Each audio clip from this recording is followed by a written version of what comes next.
നമ്മുടെയൊക്കെ വീടിൻ്റെ മുകളിൽ വാട്ടർ ടാങ്കുകൾ വെക്കാറുണ്ട്. പക്ഷേ നമ്മൾ കഴിയുന്നുണ്ടോ? ചിലരൊക്കെ കഴിവുമായിരിക്കും, ചിലരൊക്കെ കഴിയത്തില്ലായിരിക്കും. പക്ഷേ നമ്മുടെ വാട്ടർ ടാങ്കിൻ്റെ അവസ്ഥ നിങ്ങളൊന്ന് കാണുക. പക്ഷേ വാട്ടർ ടാങ്ക് കഴുകുക എന്ന് പറഞ്ഞാൽ വളരെ ശ്രമകരമായ ഒരു കാര്യമാണ്.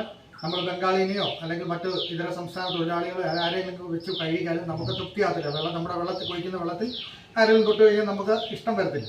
പക്ഷേ ഈ കുടിവെള്ളം എങ്ങനെ ക്ലീൻ ചെയ്യാം, നമ്മുടെ ഈ ടാങ്കിൻ്റെ അകത്ത് ഏറ്റവും അടിയിൽ കിടക്കുന്ന അഴുക്ക് മണ്ണുകൾ എങ്ങനെ നമുക്ക് നീക്കം ചെയ്യാവുന്നതിനെ കുറിച്ച് ഞാൻ ഇന്നൊരു പഠനം നടത്തി.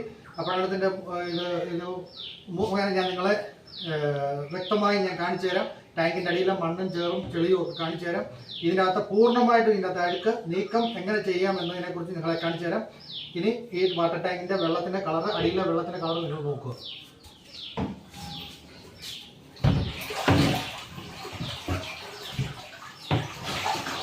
പൂർണ്ണമായും ചേറ്, അടിയിൽ ഒത്തിരി മണ്ണടിഞ്ഞു കൂടിയ അവസ്ഥയാണ്.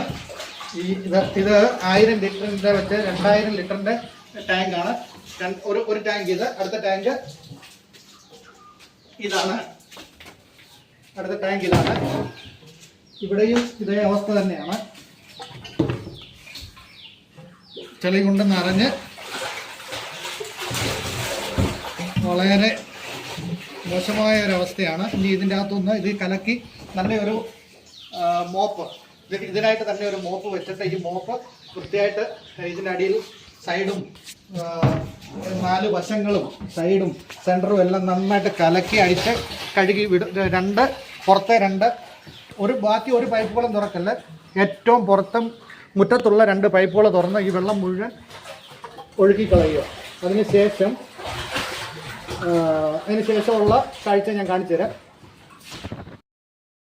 ഇതാണ് ഞാൻ ഉണ്ടാക്കിയിരിക്കുന്ന ഈ ടാങ്കിൻ്റെ ഏറ്റവും അടിയിലെ മണ്ണും ചെളിയും മാറ്റാനുള്ള ഉപകരണം. നിങ്ങൾ ശ്രദ്ധിച്ചോ, ഒരു പൈപ്പിൻ്റെ അറ്റത്ത് ഞാൻ ഈ പ്രത്യേകതരം ഈ സാധനം ഘടിപ്പിച്ചതിന് ശേഷം ഇതാ നോക്കിയോളൂ, ഇതിലേക്ക് ഞാൻ വെള്ളം ഒഴിക്കുകയാണ്. ഇതിനകത്ത് ഫുള്ളായിട്ട് വെള്ളം നിറയ്ക്കുക.